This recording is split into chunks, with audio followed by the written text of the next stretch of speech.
Hello and welcome back to the Born Radio Gamescast. As always, I'm your host Ryan, and today I'm joined by my lovely cohort of co-hosts, Brett, Hello. Alex, I have a rock in my sock. Wyatt.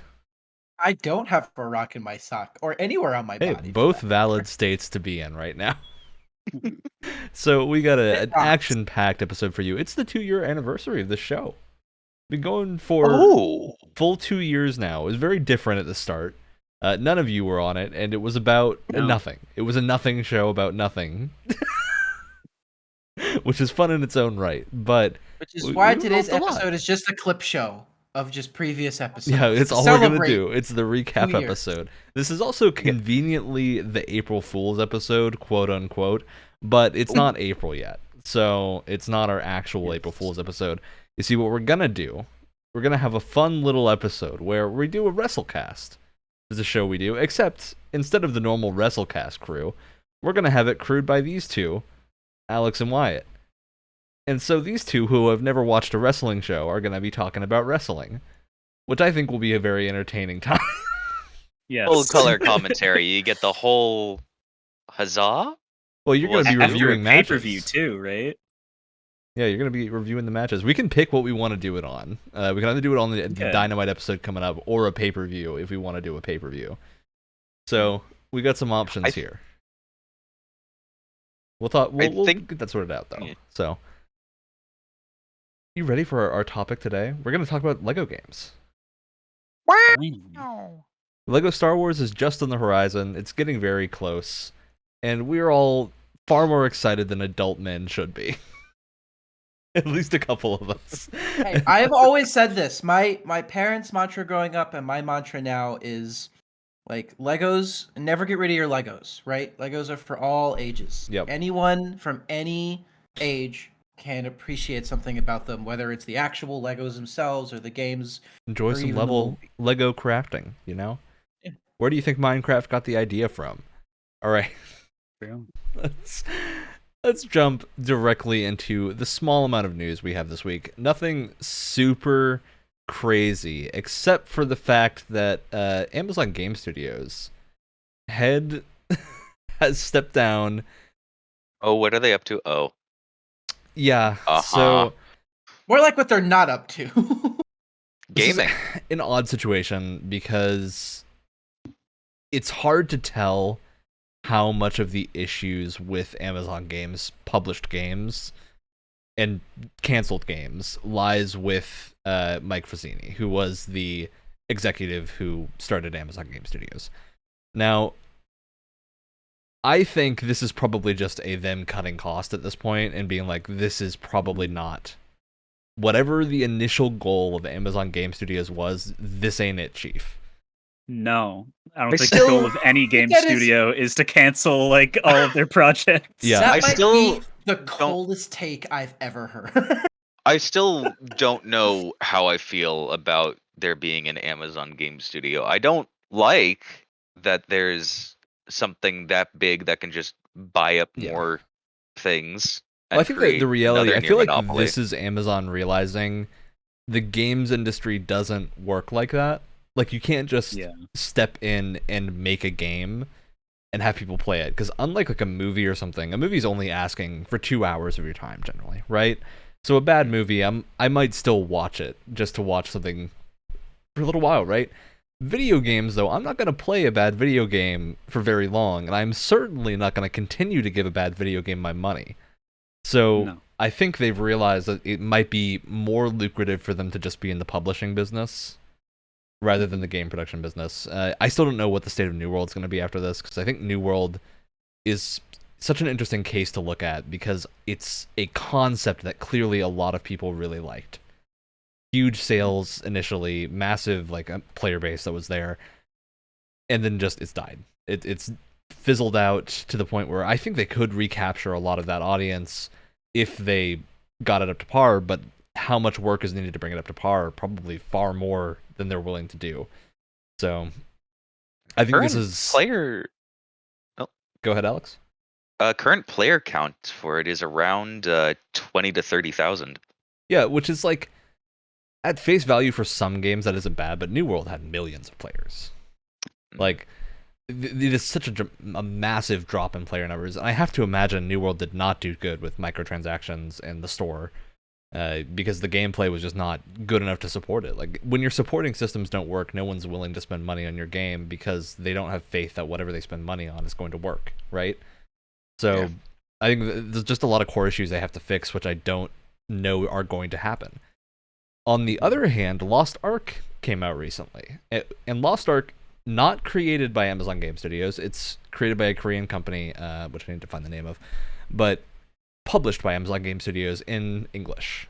So, just a publishing deal. Lost Ark, tremendously successful. Still tremendously successful. Doing very, very well.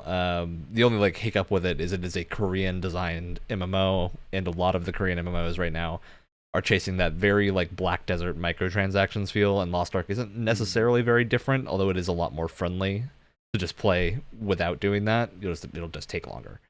So I think that is probably their cash cow right now, and I think that will be their cash cow for the foreseeable future because they have years of content to port over. So they're gonna still be here for a while, but I wonder if they can recover from this.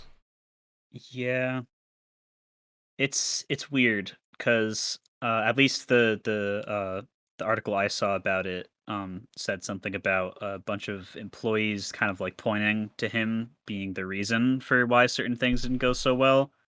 Yeah. So I could kind of see that as being oh well, you got Mr. Bad Man out. That's fine. But as we've talked about before, both in negative and positive ways, it's really hard to just have a one guy affect the whole game development team sort of deal. It depends, right? Because one executive under the right conditions could completely ruin a game, right? Yeah.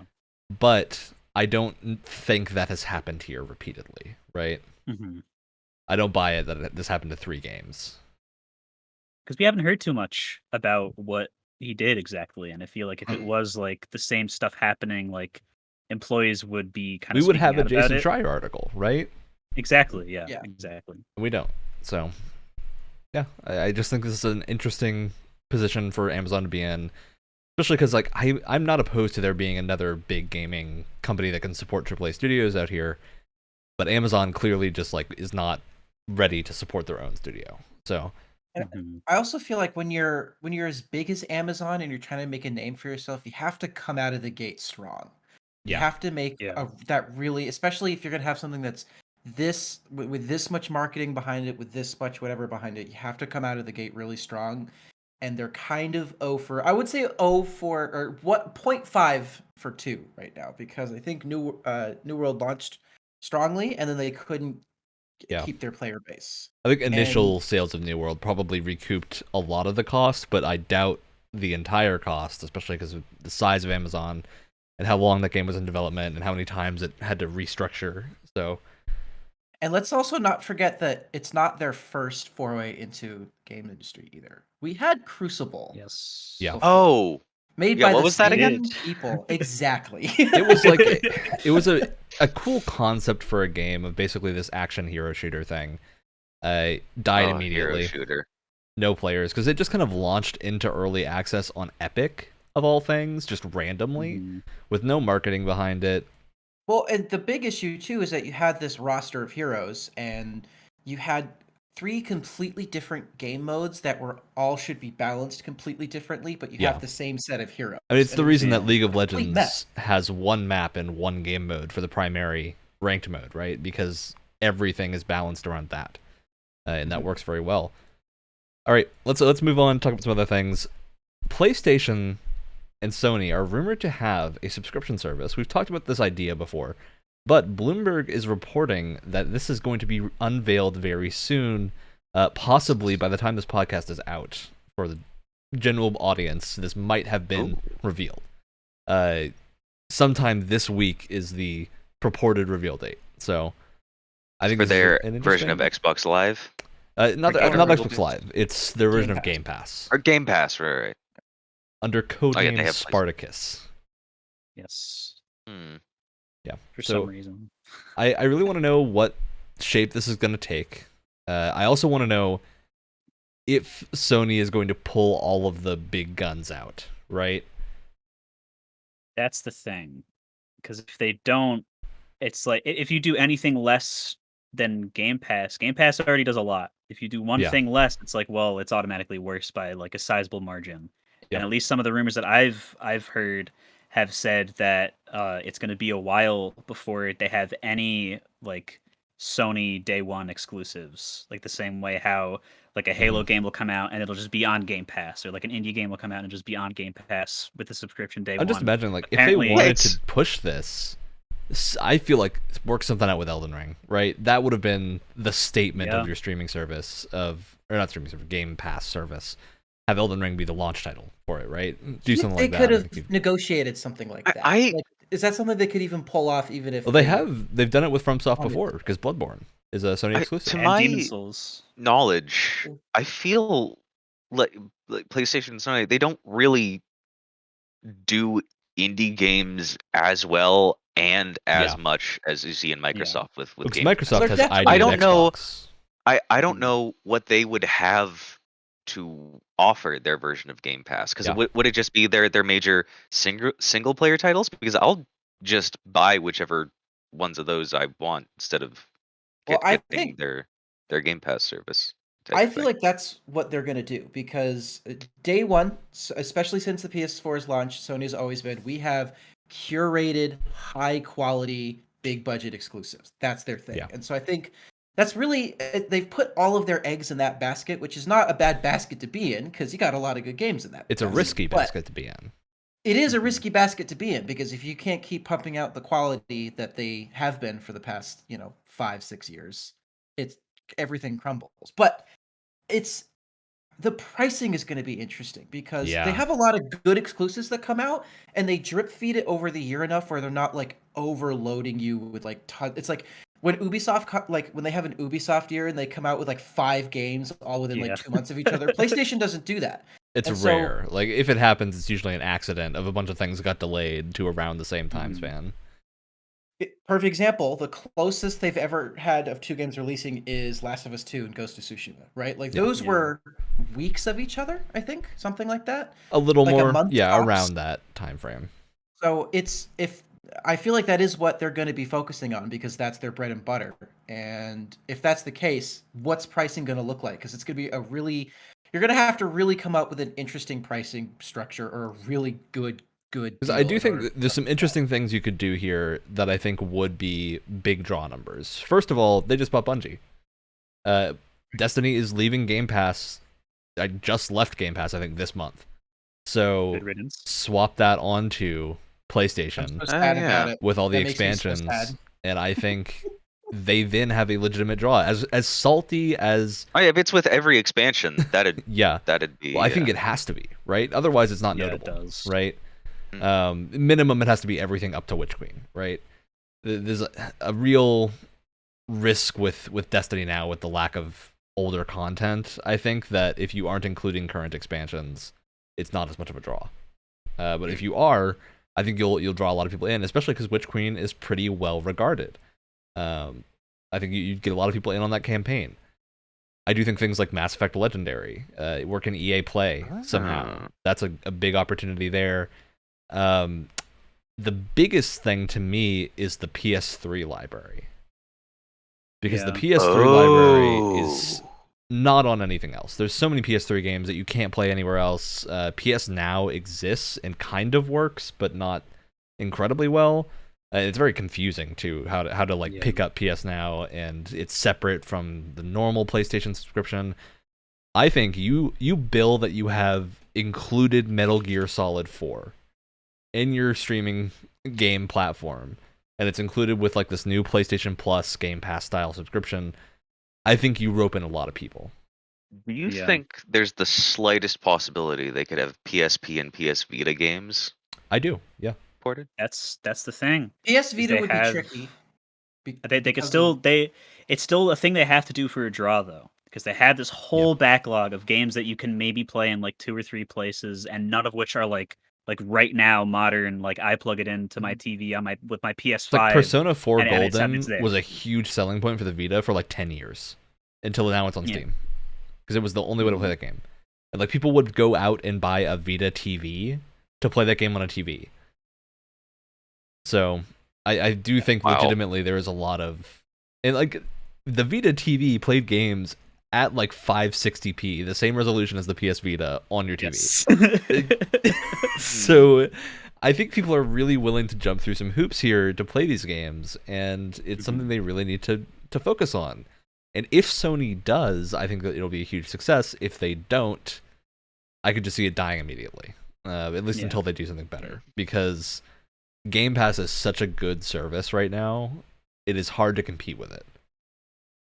I think the main reason for that is that Microsoft put their eggs in different baskets to keep my analogy going. They've reached such a wide, like, most of their games are on PC now. There's so much integration with their entire ecosystem, and it's super welcoming and super friendly to people who haven't even played, games or have really been in that ecosystem before. PlayStation's the exact opposite. So it's made me think a lot too about, like, does something like this even make sense for PlayStation to begin with? Like, if they're doing what you were suggesting, where they look back at PS3, legacy titles and stuff like that, I think that's a great start. But eventually, because Game Pass is just going to keep getting bigger and bigger, eventually they may have to look in another direction. And whatever direction that is, I don't know. But it seems like it's a really like steep uphill climb. Because I think the PS3 library would hold people over long enough until Sony can figure out how to incorporate this first-party major titles as like day one launches, right? So I think that is how this will end up working, is if they do that and go that route, it's going to be PS2, PS3, and Vita PSP titles will be like the draw for a while until we get newer things. Because like there's so many PS2 games as well, and I imagine getting a lot of these to work on the PS5 architecture especially is relatively easy, because you can just emulate it. Yes. At that point, it's powerful enough to just emulate most things. Bring some of the PS2 like JRPGs and stuff that are super hard to find back. Give people a way to play Xenosaga and Xenogears. Like, go back to PS1 and bring these games up in a way that is playable. I think that would draw an immediate audience, because like Xbox did the same thing with backwards compatibility and like adding a bunch of older games over time, and that has clearly worked. So I think they have a lot of opportunity here. They just got to do it. All right. Moving us along, Suicide Squad Kill the Justice League is delayed to spring 2023, surprising nobody. They were very adamant this game wouldn't get delayed, and yet everyone knew it would get delayed. So... No one should ever say that a game won't get delayed. Yeah, Gotham Knights likely than ever now. Is still October this year, unless some delay happens, and I think October... It will. Well, we'll see, because Gotham Knights, I think we've seen gameplay of already. We've seen some more convincing footage. So I think that one is less likely to get delayed, especially if they're going to save it up for like a big E3 blowout. So I predict that's what they're going with that game. All right. Our last, I think, major bit of news from this week, CD Projekt Red has announced a new Witcher game is in development. It's happened immediately after the last podcast. Yep. Within like 12 hours. Yep. Crucially... Oh, go for it, Alex. I don't... The big points of this being the tagline, "A new saga begins." So don't know if it's going to be with Ciri. It's most likely not going to be called The Witcher 4. Probably going to have some type of a subtitle. Yeah, the medallion is a lynx. That's been confirmed. Yeah, it's not the wolf. So it's not Ciri's medallion, because Geralt gave Ciri his. Careful. I mean, I guess that's not the biggest, but I'm just saying, careful with spoilers. Is all I'm saying. Well, it's also okay. Minor spoilers for the truth. I'm not going to spoil any events or anything, but just a thing that happens. There's multiple endings, right? The canon ending is not the one that most people think it is. I'll put it that way. A lot of people think it's a specific ending. Most people are wrong. As of right now, CD Projekt Red has set a different ending as canon.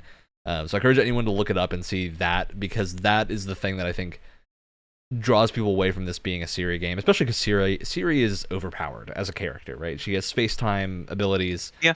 You could make a really fun game with that, but I don't see CD Projekt doing it. Fingers crossed you get to create your own character. Story. I don't know. I don't buy that with them. I don't think it's... I'm down for visual customization, but I still want to play a set character, because their writing is so good with it, right? Yeah. Like V. style thing, I think would be okay. But yeah, that do. I keep do it think, third person, please. Yeah. I don't want more companies to jump on the character creator bandwagon just because they can, because I think it does inhibit your writing sometimes. Or maybe not character creation, but have a customizable, appearance as far as Geralt's was. Like being able to change hairdo and things like that. Yeah. God, I loved the real-time growing beard. It was so fun. Now, here's the other thing. With this announcement, they've also announced that they're going to be using Unreal Engine 5. Yes. And not their, what is it, the Red Engine, I think it's called? Yeah.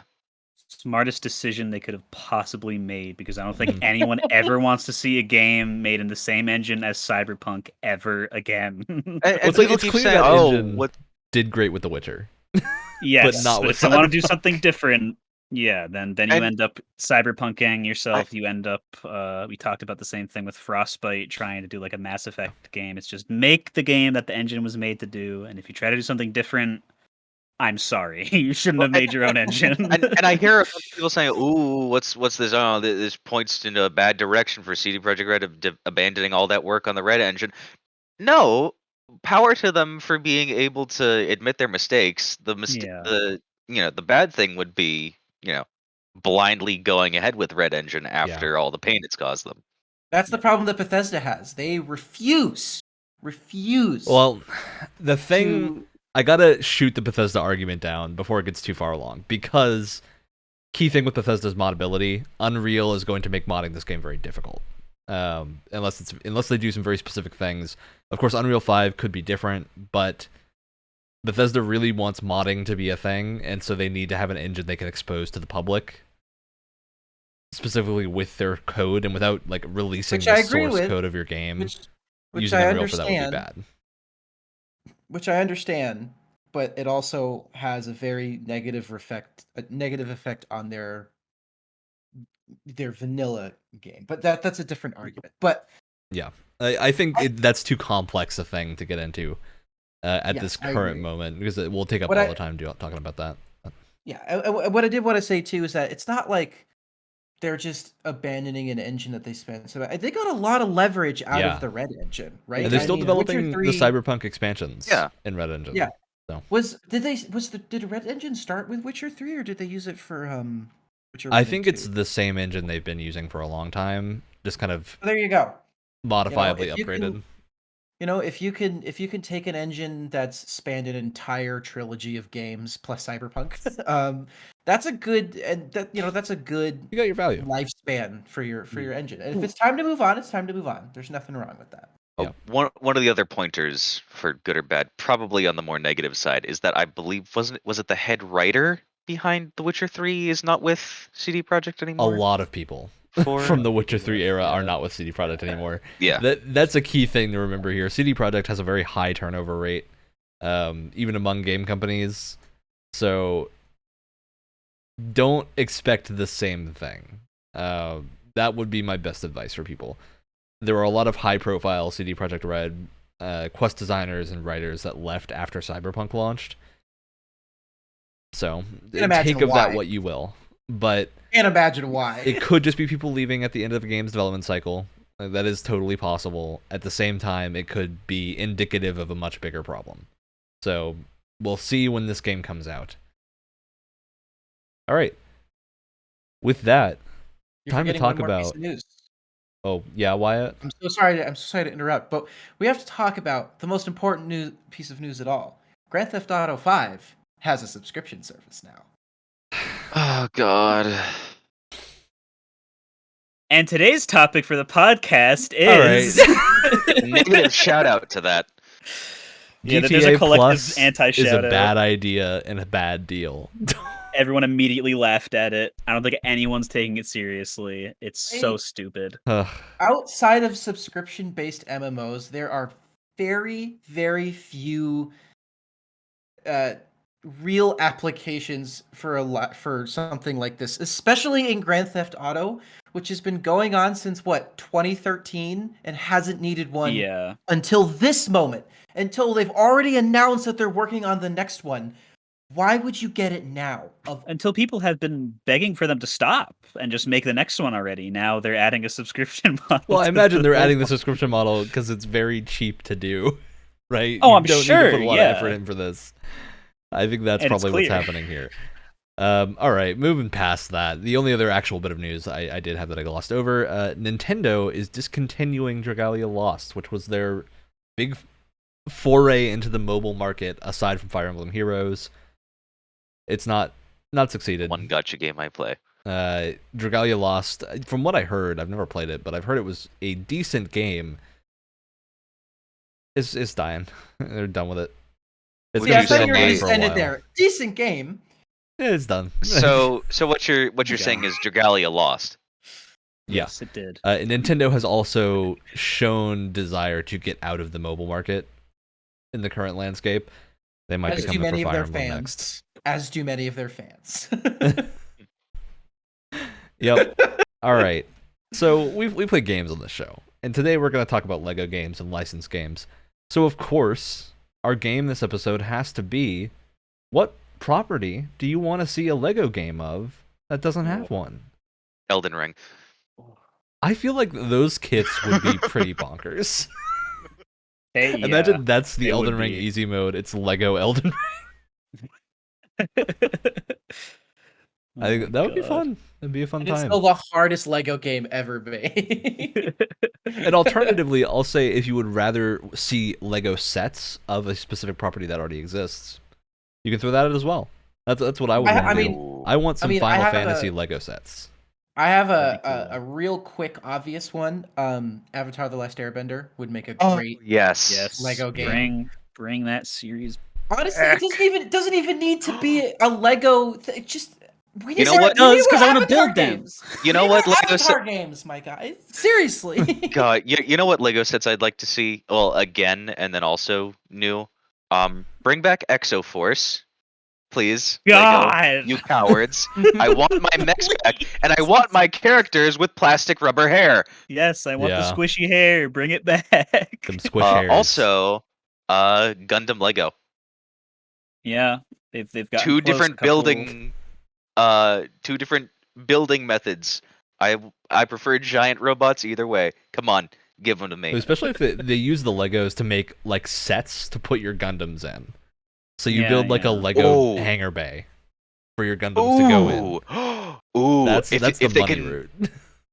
If you can also still like do the skeleton and then have modular bits so you can still mix and match the oh yeah. Or Lego Evangelion. Just printing money here, Alex. I want to buy all of these. This is not good. It's because that audience, it doesn't matter that they're small, they're gonna buy all of it. Totally. I'm picturing one of the Evas being as lanky as like what were those like big like larger Lego action figures that were the knights or something like that. Oh yeah, like the pre-Bionicle thing. Yeah, I'm picturing like Bionicle or like the Lego Knight, sort of janky limbed an Eva for that. Oh, that would be fun. I'd love to see because this is just based off of another like Lego series. But do you guys remember what was it called? Mars Mission or like Mission to Mars or something Mars like Mission, that? Yeah. That was a really cool. Some real classics. That was a really cool Lego series that I'd love to see because they actually like a weird like turn-based strategy thing with that could be kind of interesting, or like real-time strategy could be kind of cool. I don't know. Right. Yeah. I think there could be a cool like excavation thingy with how Lego bricks are handled if you do like there was this weird like Lego miner series with the little rock people and the people with the blue power with the blue helmets and the green vehicles and I'd love to see like because Lego Worlds was kind of starting to go in that direction, right? But imagine a game that was really sticking to it and just like went for a proper like imagine Motherload, the old Flash game, but it's Lego and it's like first person or something, right? I'm just imagining that first and how person fun Lego game. Yeah, like why not? Just give me like the ability to ride the Lego vehicles and like see them going and whatnot. I think that'd be super fun. I'm picturing your hands coming up like little claw hands. It's surprising that we haven't gotten a Lego game that's been really popular that focuses on like community made creations and stuff like that. which I guess you just have regular Legos for it, but like games are starting to do that a lot more too. So it'd be cool to see a Lego game that like involves a lot of like community made. I miss the MMO Lego universe. Ooh. Yeah, Lego Little Big Planet would be a great way to do it. Not a bad template for a Lego game. I miss Lego universe. Everyone does. Died too soon. We all do. We all do. Even if it was a subscription game. Moment of silence for Lego universe. All right, moment of silence done.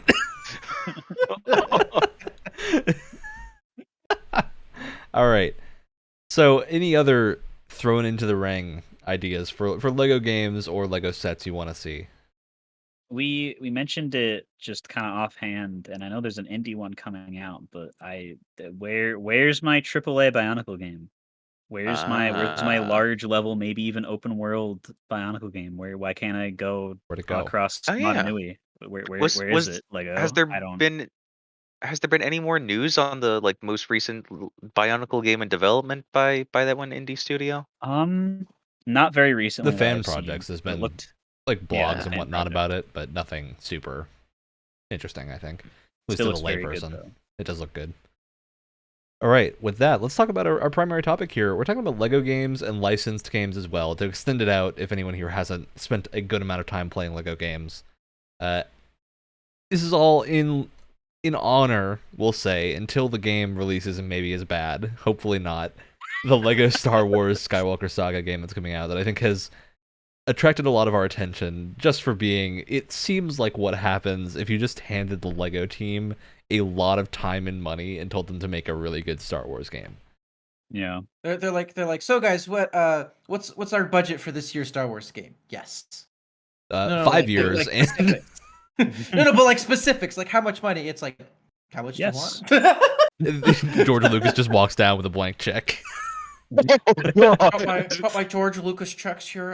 You can put however much you want on here. I can afford it. It's fine. Never touched a Lego brick in my life. Please tell me the amount of money before Baby Yoda sucks the rest of my life force out. Oh God. Oh no.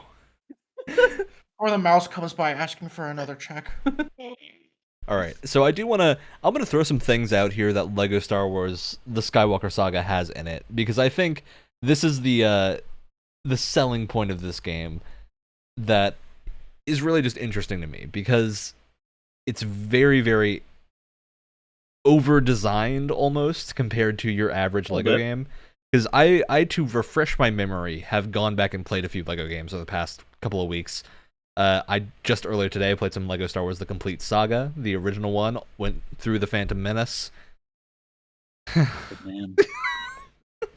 I will say I forgot how much they skip of the Phantom Menace in the Lego game. They just don't do all of the bad parts. It's almost like it's a really boring movie that wouldn't make for a very good Lego game. And one level is like just the pod racing, just like one of a very short pod race. Yeah, it's fun. It's very fun. Have been struggling to try and make that into a game. I can't even imagine. Yeah.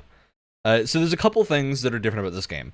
It does have 300 characters at base, and there's like an additional 20-something, 30-something they've already announced as the DLC pack that's like $10 and comes with the game.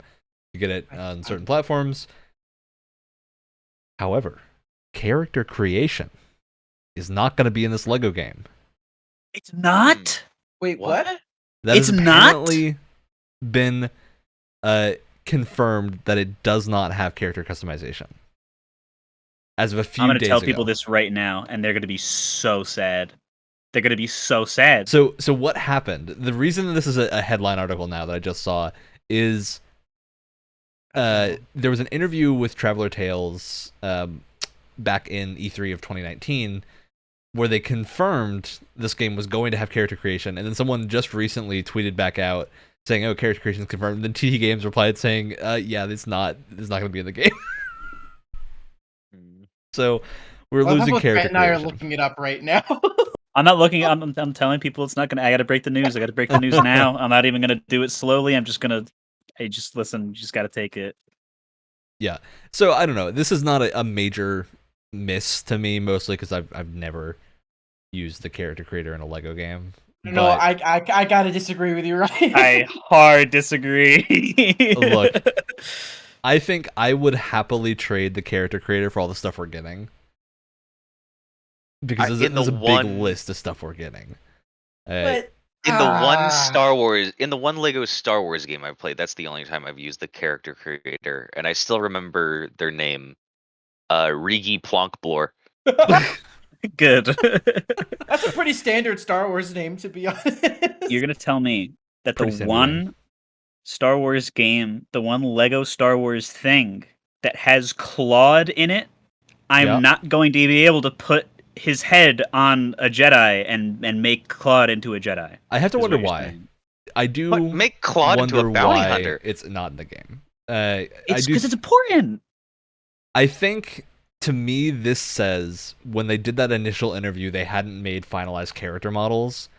And because for this game, so one thing they confirmed they're doing is instead of having just a lot of things in the game that aren't Legos, what they did for a lot of locations and creatures is they made Lego-like things that would look like the plastic molding you would get from a official Lego of these creatures into it. So I'm wondering if they did this for more than just those things and did it for a lot of the characters too, where they're not detachable parts anymore. They're actually like a full 3D model. I have to wonder if that's the problem here. Because I could see that being the case. I'm gonna say this though, because it doesn't have that feature, the rest of the game now has to be like slightly better than people's It does. Yeah, I'm not saying it doesn't. So some other stuff this game has that I think are new additions to Lego Star Wars and were in Battlefront 2 back in the day. You can board capital ships and fight them in the inside. Yep. In the open galaxy. Ooh. For me, that feature just about balances it out with the we'll see how it works in practice with not having the character creator. I'm so beyond excited for as long as open it works. Space warfare. That to me sounds like the coolest thing you could have in a Lego game is boarding a capital ship and taking it over from the inside. That sounds like the coolest thing you could have in a game besides a train level. It was back in Battlefront 2. And to be clear, the game can still be good without it. I just didn't know this until just now, and I am disappointed. But I mean, the game can still be good on its own terms. It'll be fine, I guess.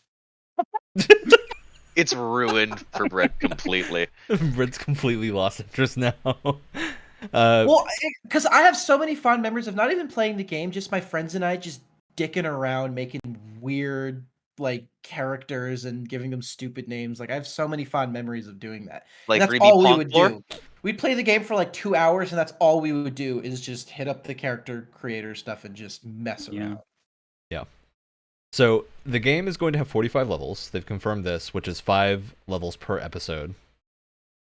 What was that head back, Wyatt? No, it's a lot. I mean, it's a lot, but when you break it down by movie, that's only 5 levels a movie.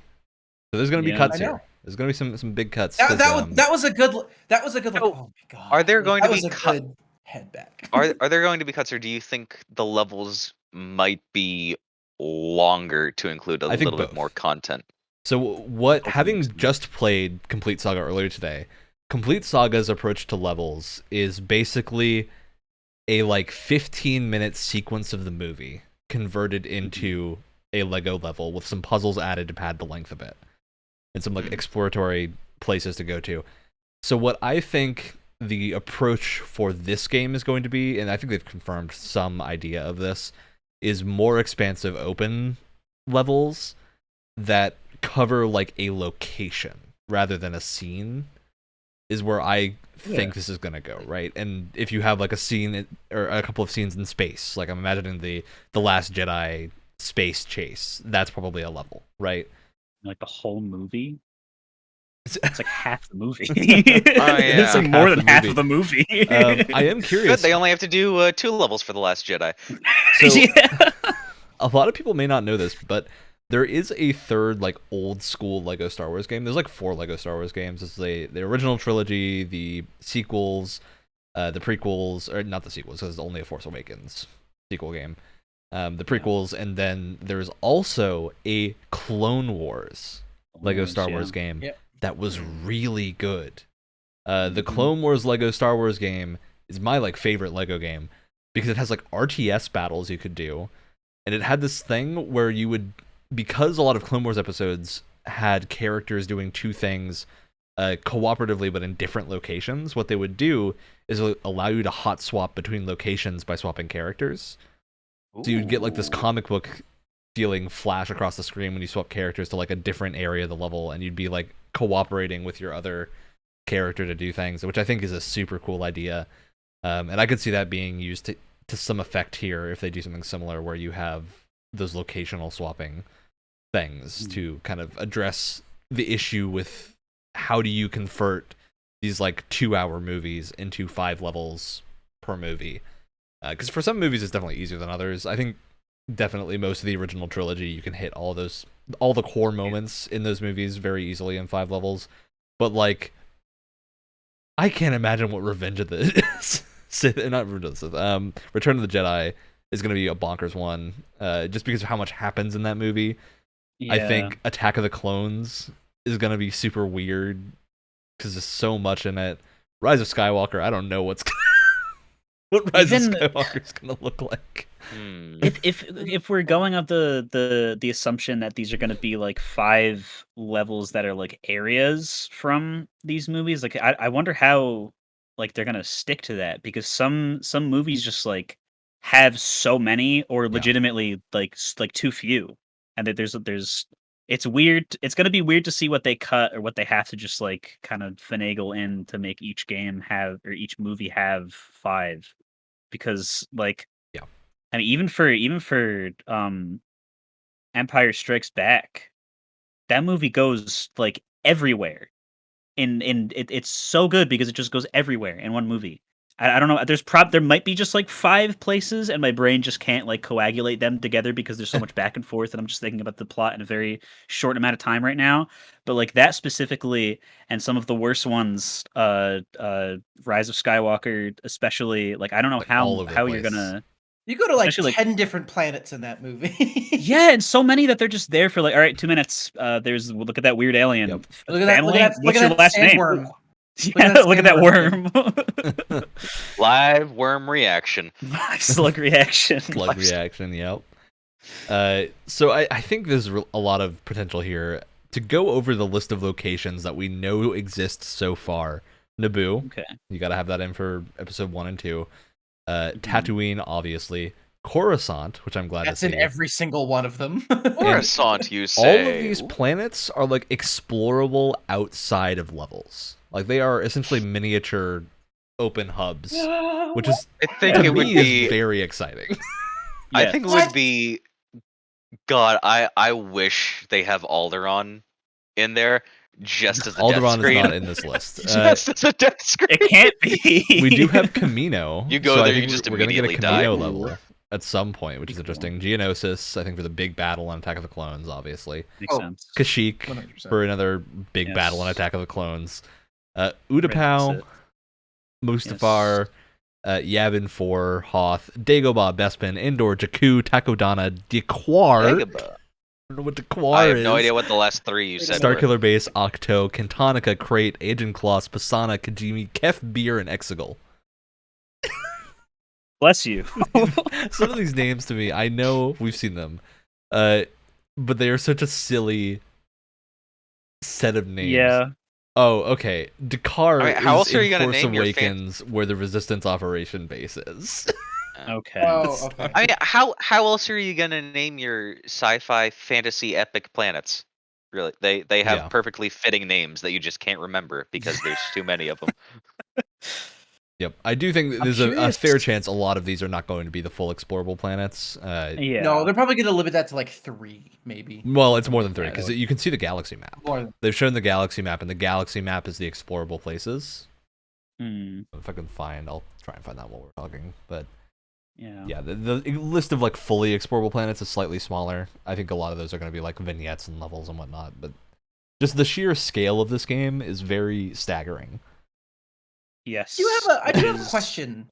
Given this, because this feels like in many ways like the last word in terms of like Lego Star Wars games, because we've gotten individual ones, and then we've gotten like collections before, but this feels like They probably haven't said this, but they're like, if they just ended with like, this is the last Lego Star Wars game we're making, and we're just putting everything into it. Yeah. Like it feels a lot like that. It's almost like the Smash Ultimate, where it's like, okay, this is it. It's all here. Yep. Don't ask for it anymore. Everything is here that you could possibly want from this franchise, from these 9 movies. Yeah. We're putting it in here, and that's that. Yeah. I think they do have a route to expand here because Star Wars has started going in other directions now. Especially Clone Wars has like this huge cult following now. Mandalorian is obviously massively successful. Yeah. I think you have Bad Batch has also been doing really well, and they're making character packs for a lot of these characters, so they clearly have the gameplay mechanics worked out.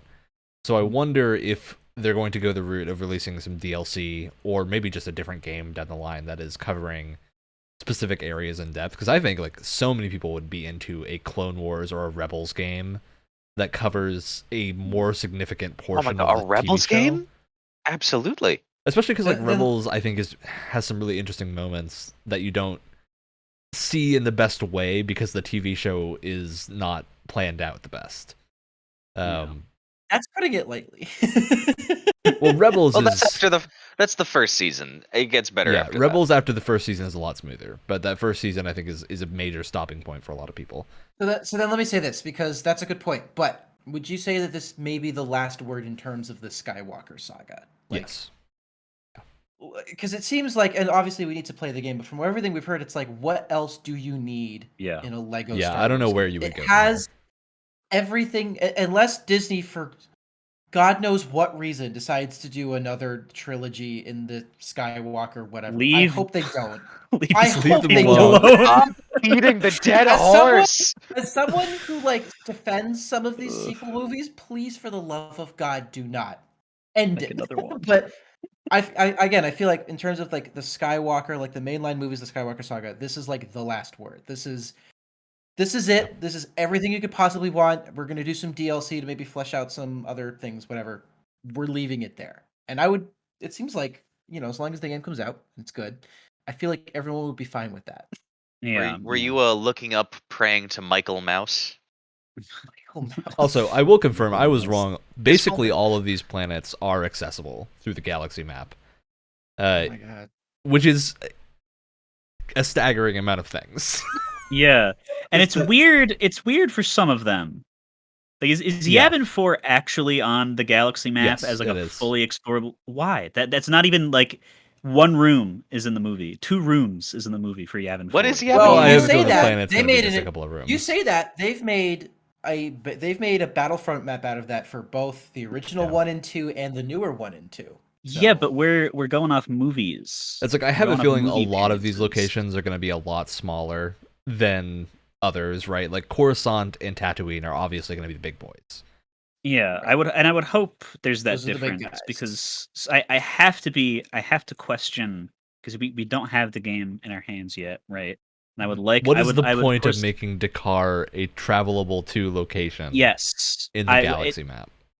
Are these other places going to be there? And it's like, oh, cool, I can explore this. I've always wanted to explore this. Or is it going to be, I wish I could just kind of explore Tatooine more instead of having some of the developer time and energy be put in this area that isn't really all that fleshed out or great. And I have to wonder, because all of this is a long list of really cool stuff that, just like Wyatt said, if it's successful, you don't really have to make another like Skywalker centric Lego Star Wars game. And importantly, it's also, there's a few key like missing things from this map. The biggest one is the Death Star. So the running theory right now is that the Death Star is going to be classified as a capital vehicle. Okay. That you can actually like pilot. That's cool. What? I'm not going to make any. You get Alderaan and you can blow it up, Alex. What? Pardon? Because excuse me? The big ships are confirmed to be vehicles that to some degree you have some ability to enter and possibly drive. So Alderaan was vehicular manslaughter. Yes. Yeah, 100%. I need to follow up with what I said though, with a big giant butt. because I like it. these Is it great juicy? things. Well, you're not gonna like it because the big giant but is the flip side. Is that it comes out, it has this list of things, but it's like, oh, cool, all these open areas. They all feel like a miniature Final Fantasy 15, and they're just big, and there's nothing in them, and they're poorly structured, and there's so many, but they take so long to get through. It's a risky thing to just go out and do all this big stuff. I think I don't know if Traveler's Tales has made these games, but there have been certain Lego games in the past few years that have come out that have like open area design. That there's basically just like a Lego GTA that came out pretty recently. That's apparently pretty fun. It is good. But Lego like at the City same Undercover. time, good game. Yeah, I've heard good things. But like the scale is huge, and the risk factor because of that is huge. And I gotta have a little bit of worry in the back of my head. Like, you're gonna do all this. This could be the good last Lego game in Skywalker having to do with NIST, or this could be the bad last Skywalker Star Wars game, and that it'll just come out and be like half baked. And when something like this complicated is half baked, it could be very, very destructively bad, and I really don't want it to be destructively bad. To add on to that, I feel like one of the things that makes Lego games so good is that they're very reasonably scaled for what they are. They aren't these massive like AAA open world stuff. They're kind of more traditional linear platformers with some open areas and hub worlds and stuff, but they're very modestly scaled. Especially for the subject matter for Star Wars, they're pretty modestly scaled. And so this is the first time we're going to see something, because they've had, like you said, they've had open world ones, like they've had like open world superhero ones, they had Lego City Undercover and stuff, but nothing like this. And so we'll see. And we do have confirmation to some degree of some of the pilotable ships. So we know the Tantive 4, which is the big cruiser that you see very first thing in Star Wars, is a spawnable pilotable ship. Why? See, because I'm just thinking, why? Because they're covering. Because like we said, this is their last hurrah for the Skywalker Saga. They want to cover everything. What does anyone want to do in a Star Wars game? I also feel like this is building out a foundation for other Lego games, that it feels like they can take a lot of these things that they've put here, like the third-person shooter mechanics, the combo-based combat, and just pull that into any setting they really want to. Obviously, some of the animations need to be edited and whatnot, but it feels like they've created a framework here that will work really well for a lot of settings. Like, I've seen some people suggesting an Indiana Jones that has this kind of combo-based combat with like whip stuff. Be super cool. Obviously, like a Harry Potter game like this. I don't think that's going to happen because Hogwarts Legacy is coming out, but there's a lot of potential here for other franchises. Like, I would love to see them redo the Hobbit Lego game. That's not amazing with this type of combat. Especially, like, imagine playing Legolas in a Lego game and like actually aiming your shots, Legolas, and doing some crazy stuff. Yeah, like there's so much potential here, but that's also the thing that concerns people, right? That this is the operative word, and why Brett was comparing this to Final Fantasy 15. Potential is dangerous, because if you don't meet the potential, you've set everyone's expectations sky high and then not hit them. I do think, based on what they've already shown of this game, bare minimum, this is going to be a fun romp in the Star Wars universe, right? Yeah, even if all of these like open world things that they have don't work well, you have 45 levels of Star Wars to play through that are probably really good, right? So I don't think they're at as big of a risk as a lot of people think they are, but I could definitely see this turning out for the worst if it's not executed well. And I only bring up that concern because part of what makes these games so charming is their very like modest scope. And this doesn't have that, which isn't a bad thing. It's just we'll have to see how it goes. And of course, the big question is like the scale of explorable ships and whatnot, because obviously you can't build out the interior of every ship in the game, right? It's not feasible. There's a reason Star Citizen is taking forever to come out, because they're trying to do that, and it's a stupid idea. So there's a limit to scale here, but there's some games that I think do this well. X4 is a space sim I've talked about a few times, where the big shtick is you are first person all the time. You can enter every ship in the game and like walk through parts of them, but generally that is limited to the docking bay and the cockpit, right, in the bridge. Makes sense. They limit it to areas you can go to. They've added some new stuff, so there's like now there's a yacht you can get that has like an explorable pool and whatnot and things like that, where certain ships have more areas you can look into. But all you really need to get the scale across is a bridge and a docking bay, right? That sells you on the size of the ship you're on, and you don't need these huge explorable interiors. So I certainly think they can limit themselves on what you're exploring and still have a really good game. Because in Battlefront 2, when you raided a capital ship in Battlefront 2, it was literally like 2 rooms. It was like the docking bay and like it connected. And that worked perfectly. Like that is all that I actually want from this, is the ability to land in a docking bay, get inside, and blast the core of the ship. Right? That's all I need. There's really nice to have details, and then there's extraneous details where like this is just so unnecessary. It's also like maybe you only do it for certain ships, right? Yeah. Which that works. It's like the Star Destroyer. That's why maybe you build that out a little bit more. Yeah, that's why I bring up. It is up, kind of a big place, you know. Like why the Tantive 4? Probably, I imagine it's because that's gonna be part of the first level of the game, right? So they're already gonna have an interior for that ship. Yeah, but you're gonna be on the inside. No one drives the Tantive 4. Like I'm not saying I don't want to. But I'm just saying, with a game with 45 levels, with like 30 of them being open to some extent, is like you got to. It's like you said, you got to have these limits of having like not even too much for the player to do, but just like too much that the devs bit off compared to what they can chew. Like I understand, like inside of Star Destroyers, that's fine. If you make one inside of Star Destroyer, you've made the interior for every single like different Star Destroyer, like all 20 different variants that there've been throughout the entire franchise. You could make the excuse that they all look the same. No one would yell at you. I don't think even the 40-year-old Star Wars fans that would complain about that are probably they're past wanting to play this game. But like there's little things like, why do we need Tantive 4? How much time did Tantive 4 take to work compared to getting the inside of the Star Destroyer to work? Like, do I really need that? Just give me an X-wing. That's fine. That's why I imagine a lot of these are just going to be.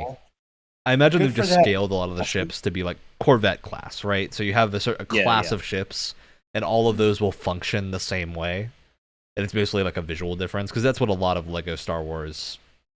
The complete saga did, is when you are using characters, when you're using a Jedi, they're the same, right? They are the same Jedi. Yeah. Maybe they have like 1 or 2 unique animations and different looks, obviously, different colored lightsabers, but they are the same functionally. So I think that's going to be a lot of what we're looking at, is they're very similar functionally. I do want to bring up Lego Lord of the Rings, because Lego Lord of the Rings introduced some mechanics to Lego games that I think are definitely going to be in this game that people that haven't played Lego games since then probably won't know about. So Lego Lord of the Rings, a lot more open. The explorable world in that game is like the entirety of Middle-earth, essentially. You have basically a miniature scale recreation of Middle-earth that you can fully walk around. You have towns, like full towns. Bree, like the little town that you visit at the start of the Fellowship of the Ring and find Aragorn there, it has like side quests. You can go there and there are characters with side quests, and they're simple, but they're there and there's a lot to do and there's many things to interact with. So there are Lego games that have a similar scale to this that exist, at least on a smaller level, right? But in the open world scale, I think that's something to kind of look at. Is I have a feeling a lot of these worlds are going to be about the scale of Bree in Lord of the Rings, where it's a relatively small space, but with a couple of different things to do, some characters to interact with, some things to unlock. It's like a big thing in Lego Lord of the Rings is you do a side quest and then you can unlock the ability to get a character. And specifically, they did that for a lot of characters that aren't in the movies but are in the books. So Tom Bombadil is a big character in the books who isn't really in the movie just because it's an extraneous arc to the purpose of the movie, right? But he's in the Lego game. Bombadil is so big lore-wise, though. Yeah, he's a huge deal lore-wise, but it doesn't matter for the movie. He's essentially God. Yep. But you can get him as a character in Lego Lord of the Rings by going to do his side quest. So I have a feeling that's the opportunity to bring in a lot of characters that you wouldn't normally see or wouldn't interact with. Is they're going to have them have like a little quick fetch mission or something that you do to unlock them. That's my prediction. That's how we're going to unlock Finn as a character. The minor character Finn. Yeah, there's this tiny part of me, and I love these Lego games as much as the next person does, but there's this tiny part of me in the back of my... There goes another wall panel. There's this small part of back of my brain where I'm like, I kind of wish we could get these games, like these quality of games, as just like, instead of Lego Lord of the Rings, it's just a Lord of the Rings game. Instead of it being Lego Star Wars, it's just a Star Wars game. Yeah. And again, I love Legos as much as the next person, but like, it comes down to money, right? That's the big thing, is the Lego art style lets you budget your creation time. And maybe it's even less about money and more about just time spent, right? Scalability is a huge factor. Yeah, with a Lego game, you can get really crazy with the scope of what you do because you have to spend less time on certain things, right? Yeah. It's not that I don't understand why they aren't doing it, because I do, because you can't... To make this scale of a project with, like, maybe if it was in like a cartoony art style or even like a realistic art style, would take like twice as long, because I mean, you don't have that same scale. Because I'm saying the exact same scope, right? I think the exact same scope, if you set your expectations low, not as a consumer, but as the company making a game, right? Look back to Battlefront 2, Jedi Knight games, KOTOR. Those have a lot of these things in those games, if not all of them in some cases. The real like question mark there is just, well, the graphics are worse. Yeah. And a lot of those games were made under insane time crunches, right? Like a year, 2 years at the most. So KOTOR 2 was an impressive turnaround considering how little time. What I really think has happened is the games industry, especially the AAA games industry, and I say this as someone that likes AAA games, is just super focused on visuals and like pushing the boundary of audio design, visual design, how many details can we fit into a scene. Stop. But Ryan, just stop. Is the game fun to play? Is the game still fun to play? You know, I would love it if Ubisoft came out and released a game that just looks like The Wind Waker. They did. Characters are like they may be like pulling teeth. They did Immortals, and it's probably Immortals their best game in a long Immortals time. Is too much.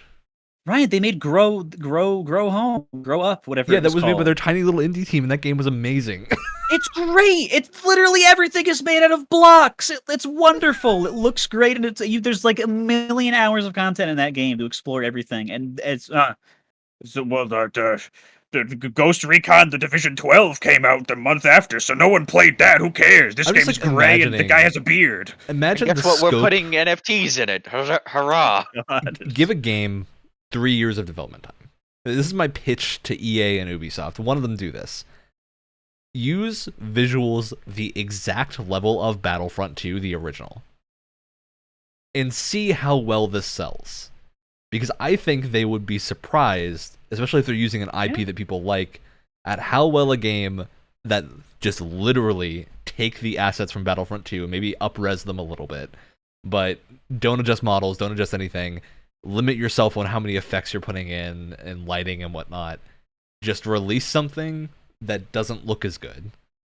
Yeah. And I think you would be stunned at how many people would be interested in that. And here's the other thing. This is a less extreme example, right? But go the route that Ghost of Tsushima did. If you look at Ghost of Tsushima as like from its visuals from a technical perspective, they're not the most impressive character models. They're not, the most impressive textures you've ever seen or whatever, but their art style is incredible. The color palette is amazing, and it carries that game so far. need the most you don't need to see every single pore on someone's face. It's cool, and when you see it, I'm like, but it's unnecessary. That's kind of a cool detail, but it is so unnecessary, especially when a lot of your games don't even have that great of a story to begin with. I'm looking at you, Ubisoft. So if you don't have the greatest facial animations, it's not going to matter because you guys suck at writing stories anyway, so it doesn't matter. Yeah. I think the point we're getting at here is we all like art style and visual direction far more than actual graphics. Yes. Yeah. And it's not worth, I think in a lot of cases, the sacrifice. In some cases it is, right? Because Naughty Dog, I think, is the poster child of this. I was just about to bring their games would not hit as hard if they were not as visually realistic as they are. But you also have... I hate golf clubs, man. Yeah, you also have stuff like Life is Strange, stuff like Telltale games, where they just don't go for realism and instead go for this mix of cell shading and cartoon art styles or something else. And they also deliver their story in a way that is very impactful to a lot of people. So I think it's clear these different takes work, and it's just not being attempted. Yeah. It's I got a question. I want to know what the sales numbers of Skywalker Saga are when this game releases. Because I'm just imagine a Lego game being the highest selling Star Wars game in years. That sends a message to me. Fingers crossed. Well, you know what? Here's the thing. It wouldn't even be that hard to do because you can count the number of Star Wars games that's come out in the past 5 years on one hand. Yeah. Thanks. So it wouldn't even be that impressive. So, what was the Souls-like Star Wars game that came out? Fallen Order. Yeah, Fallen Order. Are we gauging by if it makes it past these sales, then that's the... I think even if it lands at a comparable sales level to Fallen Order, I think you've proven that people don't care that much. Yeah. About realistic visuals. They obviously care about visual direction because the Lego direction gives you this really strong visual design that you can work towards, right? That is unique as well. Mm-hmm. When you see gameplay of a Lego game, you know it's a Lego game. Yes. Yes. It's like Gundam, right? The actual graphics don't matter as much. What you need to do is just nail the look of the toy, right? Yeah. Get a shader for the materials that you need and have those look like plastic and you're good. That's it. That's all you need. That makes it sound a lot simpler than it actually is, but it is a much smaller amount of work than making a game of the scale of Skywalker Saga that is Fallen Order level visuals. Yeah. And it's a different ratio of put in work to final fan satisfaction, because the same thing with the Gundam game is that I don't need to see every single little snip mark and plastic granule in the side of the Shining Gundam's arm. It just needs to look good enough. Shining Gundam just needs to be in the game, and his hand needs to glow green, and he needs to crush my face and I explode and die. That's all that needs to happen, and that literally takes 10 minutes of a AAA game dev can pump that out in an hour, and that's it. It's the same thing. Indie game developers can pump that out. Yes, in an hour. I just need Palpatine to do the funny backflip corkscrew move. All right, wow, I'm so glad Palpatine's in the game. I don't even care that he's made out of blocks. He did the Palpatine thing, and he'll come back in a couple games and do electricity. Great, that's all I need. And to briefly stand on the other side of the fence too, I think there is a place for cutting edge, you see all the pores on someone's face level graphics. Yeah. Perfect example was Guardians of the Galaxy, because that was a game that's very linear, it's very focused, and I think that allows you to have these amazing looking visuals. And on top of that, it wasn't just technically really, really well made in terms of visuals. It also had a great art style with great planets to go along with it. So they're all very design matched it. Yes, and there's a lot of there are examples where cutting edge graphics make sense, but if we're still in this open world thing, it really doesn't apply to something like that, because you have so much space you have. Look at Minecraft dungeons, right? I'm not a huge proponent of this game because it's clearly not designed for me. It's designed for a younger audience, but that younger audience is very happy with it, right? Yep. And just base Minecraft. I will happily sit down and play Minecraft for 10 hours and not care that it looks like blocks. It doesn't bother me. And I think clearly, by the fact that it's one of the best-selling games of all time, that goes for a lot of people. So, I really think visuals just need to be deprioritized. Let's take a really recent example. Tiny Tina's Wonderlands just came out. Borderlands has a very Borderlands art style, and it looks great, especially since Borderlands 3, they've had really great lighting, and that Wonderlands and Borderlands 3 both look really, really great in their own right, and it has this really distinctive art style, and you know what you're looking at when you look at gameplay of it. It's good they put a lot more work into environmental design than they did into character design, because the environment is what you're looking at most of the time, I think, which is the and right guns, split of stuff. Yeah. So let's also not forget the bomb that gave every Bandai Namco employee $500 more at the end of every paycheck. That people complained about the graphics being reused from past games. Elden Ring.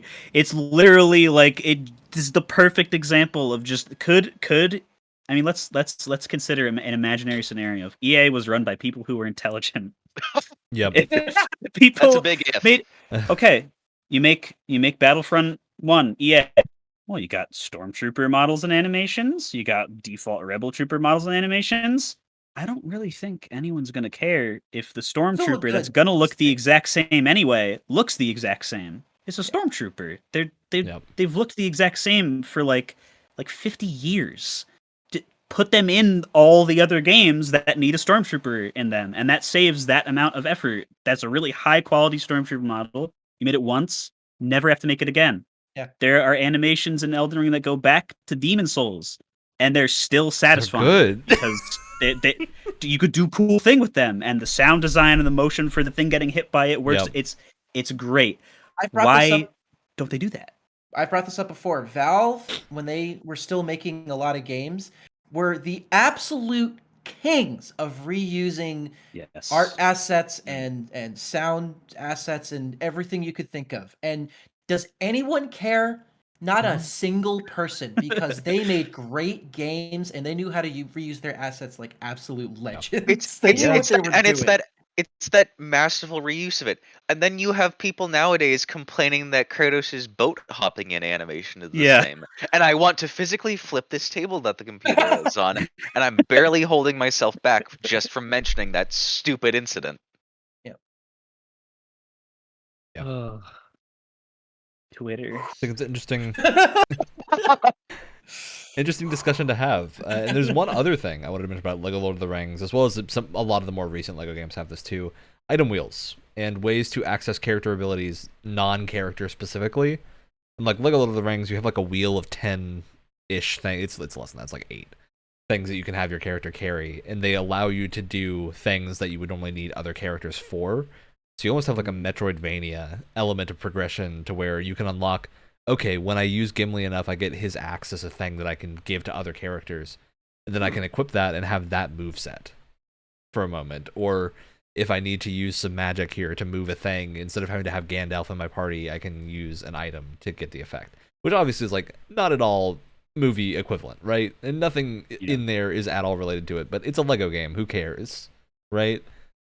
I feel like this is the same benefit that Tiny Tina's Wonderlands does of being a D&D game, where you can just say it's a Lego game and just have someone pull a hammer out of their pocket and nobody bats an eye, right? Yeah. You're working by cartoon rules now, and it's very different. Imagine if there was a D&D game where the game was taken as seriously as most people play D&D. Oh God. Imagine creating a peasant railgun in a D&D video game. That game Tiny just Tina came gets out. quotes. Gets very. That game just came out. What? Tiny Tina has some stuff that gets real close to that. I need to Ryan and I are recording us playing it right now as they come out, and you should watch it and you'll see what we're talking about. It gets kind of weird sometimes in a good way. Yeah, we're having a lot of fun. It gets kind of weird. Yep. So I just want to see more variation, I think, is the key thing here. Mm-hmm. And having a Lego game come out and hopefully do well and just have some core like variation from other games, especially in the art style department, I hope will make a statement in that developers don't need to be so one-track minded about what they're doing. And I think this is only a problem really in a lot of American studios, particularly. It's Western AAA. Because everything is kind of following the same market share of products, right? And they're going after the same audiences. And you run into this issue where finding something that's different, like Ghost of Tsushima, I'm just going to list off Sony titles because a lot of them go for it. But at the same time, I do have to, like, at the Sony end, look and say, did Spider-Man need to look that good? No. It didn't. I'm glad it did, but I would not be angry if that game looked worse. Imagine if you were able to get an open-world Spider-Man game running at 60 frames per second without needing a whole new generation of consoles to get it there. Yeah. You know? I just think there's so many untapped markets of making a game appeal to a wider audience can also go hand in hand with having an art style that is simpler to achieve. And so you can really nail a specific market like that and reach a much wider group of people that would probably look at the game than before. So I imagine Lego Star Wars is going to be a lot of people's first games or like first exposure to games. Oh, totally, yeah. Because they're into Star Wars and they're into the idea of making Lego kits, and they're like, oh, maybe this game will be accessible. And they're just good, accessible kids games, but they're also games that can be played by anyone. They're much like Lego themselves. They're good for any age. I do want to call out some of the previews for Lego Star Wars, because I think a few specific previewers talked about the new combat system and that it feels extraneous and that you don't need to use it at any point. I think that's because it's a game designed for kids, right? And I think the idea here isn't that you need to correctly mesh your light and heavy and force attacks together to like dodge an enemy soul style. No, you want to look cool. That's the entire reason these exist, is to look cool. And there are plenty of games, I feel like, where you can't just get by just hitting one button to defeat enemies, right? But that's not as much fun. There's an enjoyment, even if there's no like functional mechanical benefit. Even if there's no mechanical benefit to it, you can still have a lot of fun by just like, okay, I'm gonna like hit this guy off a wall and then do this crazy like air juggle thing and then throw him back on the. That's still fun, even if you're not. If you watch previews, there's this move people do with some of the Force characters, specifically the evil ones, where they like grab someone with the Force, throw them behind them on the ground, and then like backflip stab them. I'm like, that's cool. The coolest thing. Sick. I'm gonna do that every chance I get, just because it looks cool. Totally. I don't care if it's good.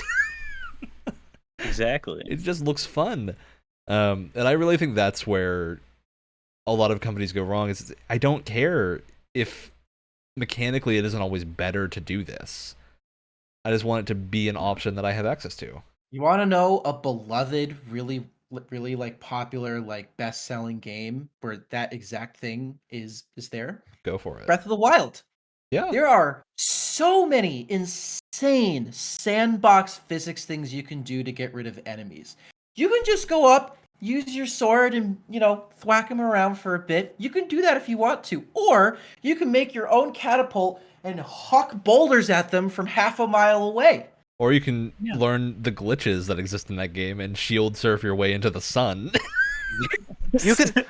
You can launch yourself on said catapult boulder to Hyrule Castle. You can fly using a minecart. It's just the level of ludicrousness they allow to exist in that game. I think it just really ends up having a lot of fun, right? It's perfect for a Zelda game too. It somehow if you want just a straightforward, I'm going to go up and hit this guy with my sword, that's there. If you want to do some wackier shit that really may not make you a better player but is more fun to do, it makes you a better person. There's nothing wrong with that. Yeah, nothing makes wrong. You a better person. There's nothing wrong with a combat system that allows for like player expression through combat, even if it doesn't provide any kind of mechanical. I'd also point to Metal Gear Solid 5, the game that like is still, I think, kind of in the position of being the best stealth action game that has come out gameplay wise. Yeah. Because I think the benefit that had is you can complete every level in that game naked with no items spawning in. Totally possible. Mm-hmm. But they give you so many toys to play with that of course I'm going to spawn in the mech suit and roll around in the mech suit and blast something with tranquilizer darts from the mech suit. Of course I'm going to go ballistic on one mission and summon an attack helicopter for no reason. Because I can. It's an option they gave me and I want to see it at least once. I mean, at this point, you're contractually obligated to do the fun way of taking out Quiet and spawn in a box above her head. Yeah, it's the only way to go up against her now. It's just allowing your players to have the option of doing weird things in combat is always, I think, unless you're going for like a super tightly controlled experience, like Sifu or something, right? Mm-hmm. Then you don't need to worry that much. Nobody cares if the game's that balanced. And it's a great way to introduce kids to those to those types of games where those combos and those mechanics do become more important later. We're introducing you to the concept that you don't just have to hit one button to defeat an enemy, and it's a perfect way to kind of lead up to that. Yep. So you get that intrinsic reward of things just look cool. Exactly, yeah, which is probably most important when you're playing a game than anything else, probably. Which brings me, because I want to declare a future topic right now, but I forget what the term of it is, and I have a feeling that the designery boys will probably remember. So we're talking about just being able to do whatever you want and use the whole sandbox versus that side of the player base that just uses the best thing all the time. Optimizing the fun out of the game. Yes, exactly. I forget if we did a whole thing about that, but I feel like a couple of games recently have come out where not the games themselves, but the communities around them, like maybe, I'm just going to use Elden Ring as an example because it's the one in front of my brain, where it's like previously you have the niche community of people who are just used to the Souls games, fine. Elden Ring comes out, huge success. A lot of new people are playing it. A lot of new people are playing it however they want. But the PvP in that game specifically is kind of getting ruined by people that are just using the super optimized, like crazy item and weapon combos that there's no way the devs could have like tested all the kinks out of because they're just insane. Like crazy bleed builds and stuff, and it just makes the rest of the community that is not used to this sort of thing doesn't think that's fun because it's not. It's just someone using the best thing all the time. We're not at the point where that's like, going back on game dev and it's getting into every single game, and I feel like that's a good thing, obviously. But if anything is going to be the last bastion of hope, I want it to be Lego Star Wars: The Skywalker Saga, letting you press any button you want and have a good time.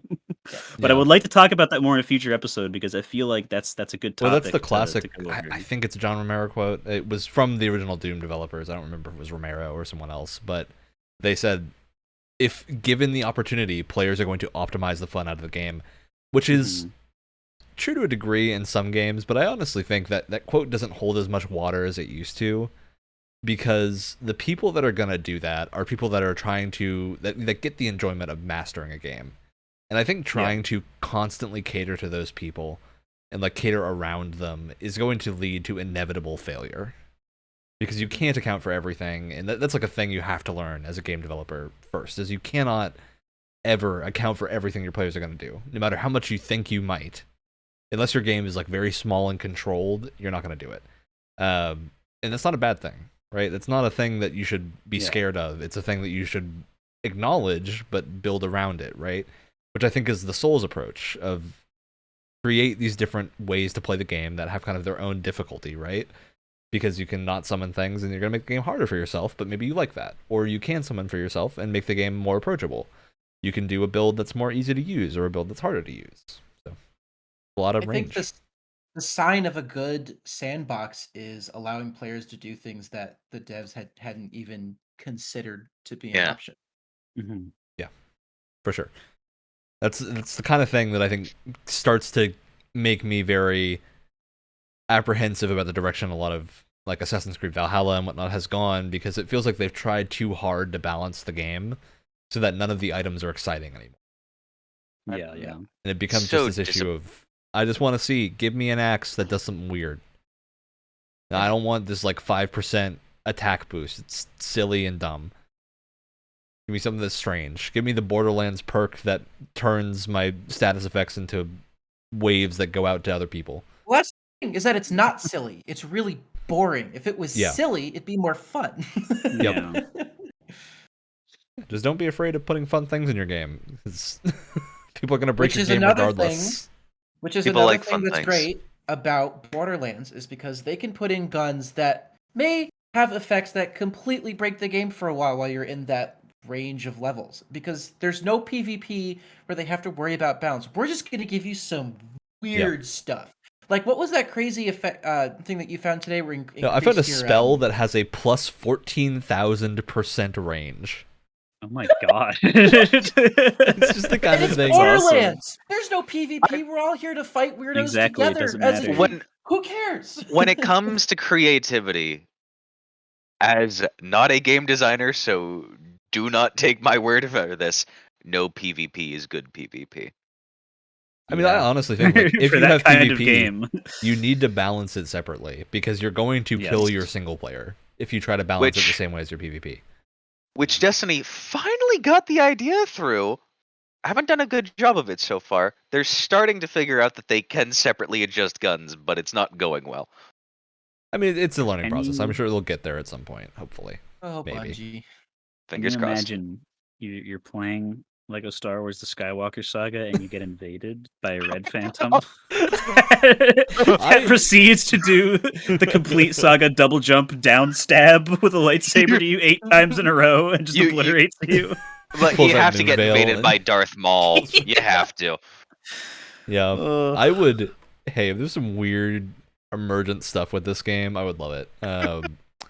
Yeah, I just think there's so many things that you can do, and just focus on like creating a good experience rather than pushing visuals so much or going super hard. Because I do think the thing that will often bite you with pushing for graphical fidelity isn't even necessarily the art that's required, but the amount of implementation time you need for everything. Mm-hmm. Because, like, for games I've worked on, the problem is never the ability to produce art. It's the ability to get it in the game, in the time frame we have, and test it so it works, right? Yeah. It's unique, because every time you have an asset in a game, you need to work out a way to get that asset there. And a lot of AAA studios have the benefit of working these out very early on, and so they can iterate quickly with things like outfits and whatnot. You still need to check for things like clipping. It still adds testing hours. There's tons of things you have to do with every time you add an asset.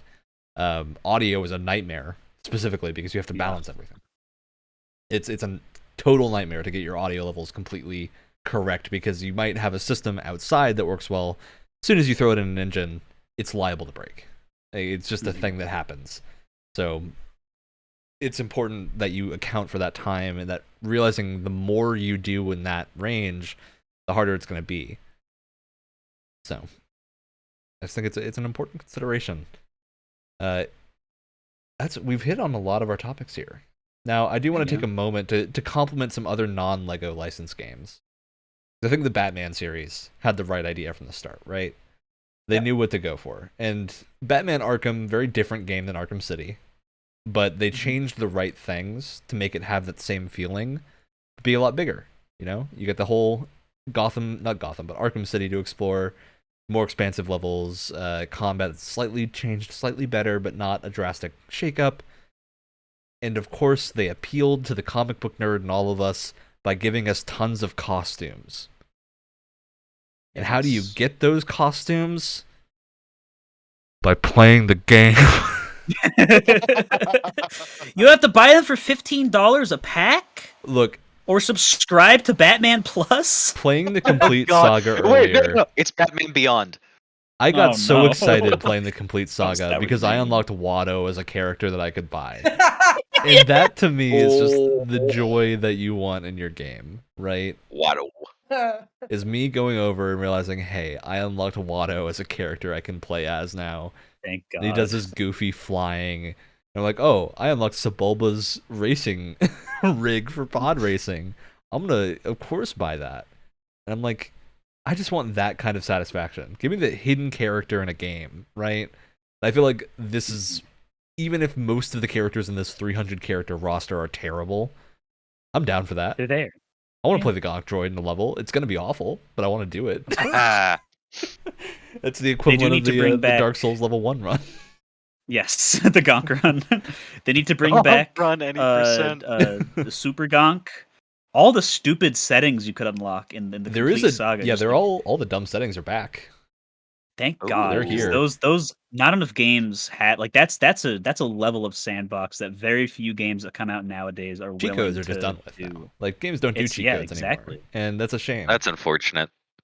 Or they monetize them, and that's even worse. Or you're Doom Eternal and you have them as a collectible, which is what you should do. Very smart. Which is very smart. And I'll also give a shout out to Tunic there, as they turned a cheat code into an accessibility option of making it so you don't die. What? Regardless of how much damage you take. What? So there's an accessibility option to make it so that you cannot die in Tunic. Which I think is honestly a good way to preserve the feeling of the game without making it impossible to beat. Right? Yeah. For people that need it. So it's a simple solution.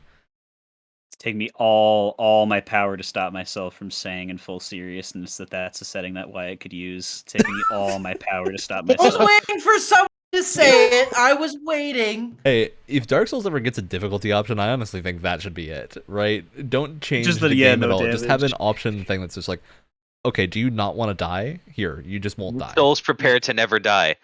Just make it so you can't get achievements when you're doing that, and then nobody's angry. I think that's the key there. If you're talking about licensed game, I feel like Witcher is technically a little bit. Yeah, Witcher's based off of a book series. It's a weird one, and the circumstances. Go for it. With The Witcher, the first two books are short stories. Essentially, they're kind of the short stories that form a cohesive whole. Yeah. They're an anthology series. Anthology. I feel like Lego games can do anthologies really well. Yeah. Mm-hmm. I mean, it's functionally what they are. Yeah, a little bit. Well, the interesting thing, and I haven't read the books. I've always wanted to, and I just haven't sat down and done it yet. But for what I understand, Witcher 3 specifically takes place after all of the games. So, which is okay, really to clear up how the Witcher canon works real quick. Put us all on the same page. So the Witcher books, mostly completely unrelated to the games. That you can kind of disregard everything in the books compared to the games. Wyatt, stop doing your wibbly wobbly thing. I've read the Witcher books. The games ignore a lot of character traits, flat out, because they don't work as well on a visual medium. They also straight up change the names of some characters. They change the names of characters. They completely change the role of a lot of characters. Like, Ciri in the books is a child. She's a little child. Did you know Geralt, before the Trial of the Grasses, used to be a redhead? There's so many weird things in the books. They're very good, but they're a different thing, right? And I think that's the good decision that CD Projekt made when they made these games, is they went, we don't need to just do the books again. Well, here's the other thing, is that it's technically speaking, and yes, it doesn't follow everything, but the events of it take place, what they do take from the books, right, is everything that's happened before Witcher 3 came out, right? So they took specific things from those stories. It's The Witcher 1 takes place after the books. All the Witcher games technically are after. And I can't speak to Witcher 1 and 2 because I've barely played any of them. But for example, it's like from what I remember, the whole backstory of like Yen and Geralt and the Djinn were all in the books, from what I remember. Yes. Right? Yeah. It's different, but yes. So what's good is that okay, we're gonna take specific things that we want in terms of like world building and background for the characters from the books. We're gonna take what we want, and then everything's gonna be set after. So we can take exactly like the meat in the potatoes out of the past and just use. And if it doesn't work for a video game, get rid of it. We don't need it. Which if Witcher wasn't, and Witcher was like a very well. They were plenty popular as a book series, right? But if you took something like Star Wars and tried to do that, like people would freak out. Yeah. And so they had the benefit of taking a franchise that wasn't like obscure by any means, but wasn't on a certain level of popularity. Yeah, and they're able to be like mainstream. Yeah. And we're able to take what we want and make the story that we want and just build off of what we think is important for our story. And that's kind of a really cool thing, actually. And I kind of wish that more adaptations and interpretations of stories did that, because it's a really smart way of doing it. And it clearly worked in Witcher's favor. And it appeals to both groups of people, too. People that have never played or never read the books, and people that have read the books, because even if you're not covering the same source material, you've got new stories to tell, right? You can do your own thing. And I think that's more interesting from the approach of someone coming off of reading books. Unless, of course, like, it's difficult per series, right? Because The Witcher has an interesting world and that you can really grasp onto, and you don't really need a specific plot line from the books to follow. I imagine with something like Lord of the Rings, that might be a little bit harder, unless you go the Shadow of Mordor route and just go crazy, right? Just go do something completely different. It's hard to tell a similar story without just telling the same one. So I do think it changes based on what you're doing. But Star Wars clearly, I think, is one of those settings. You can do whatever you want, right? Yeah. Nobody here is going to care if you completely disregard the movies and just do something different. As long as it brings your characters to Tatooine at some point in your story, you can do whatever you want. That's the fine. Grounding factor. As long as the planet blows up at some point and your character visits Tatooine, you've got a Star Wars story. And you see a lightsaber, you've got a Star Wars story. Or lightsaber. Yeah. A weapon from a more civilized age. Exactly. Yes. Exactly. Yeah. All right. I think we've covered most of our topics here. Any other things people want to mention before we're jetting off? Nope. Great. Really. Shout-outs time. Okay. I got one ready to go. Go for it. Do it.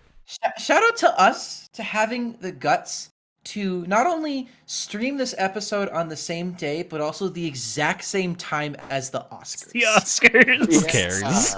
Yeah. I realized that right when we started, and I was like, wow, I didn't know the Oscars were happening. Which should tell you how little we care about the Oscars. My parents and I were watching it at dinner, and I'm just like, wow, I couldn't give less of a shit about what these people are wearing, and everyone's going wild about it. Wow, that's a dress. That's another dress. That's a suit. Well, interesting. Lightsaber. Oh, there's names attached to them, huh? I know what that is.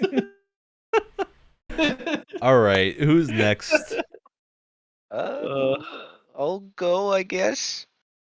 My shout out is gonna be another game series that I want to see in Lego because I didn't get enough of it in live action. I want Lego Firefly.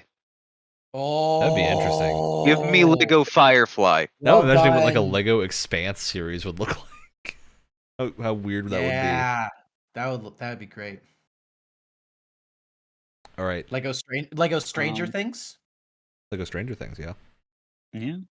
Okay. So, Brett, do you want to go first? Or do you want me to go first? Up to you. You get the call. Okay. I mean, my shout out's not very good to end off on. All right, well then do it first. Because it's not. I just shout out to Trent Reznor and the 9 Inch Nails because it's the only thing I've been listening to for the last like 3 days, and they're very good. Right. So I don't. If you're one of those 5 people on planet Earth that hasn't heard of 9 Inch Nails before, yeah, they're pretty obscure. They're pretty underground, you know. Yeah. I gotta bring a shout out I think back. I might be one of those 5 people. Oh no, Alex, gotta fix that. I gotta shout out a good little YouTube channel I stumbled across this morning called Food for Dogs. That is a wonderful elderly woman talking about and unboxing JRPGs and niche games like Rune Factory, and it just brought me so much joy to see that this is a thing happening. And it's called Food for Dogs? It's called Food for Dogs. Yeah. She's just so happy to unbox these little anime characters. And she has like a full playthrough of multiple visual novels. Yeah. On her channel. It's incredible. Major shout out to that channel. It's absolutely wonderful. I love to see the non-traditional YouTube channels that pop up occasionally. So with that, we've hit the end of our show. As always, Tuesday morning, 7 a.m. Eastern Time on the podcast platform of your choice. Catch the good old Borderlands Tiny Tina Wonderlands playthrough going up basically every day right now. We have the next like week of them already scheduled. So great game. Yeah, very fun game. You beat it. It's very good. You beat it already?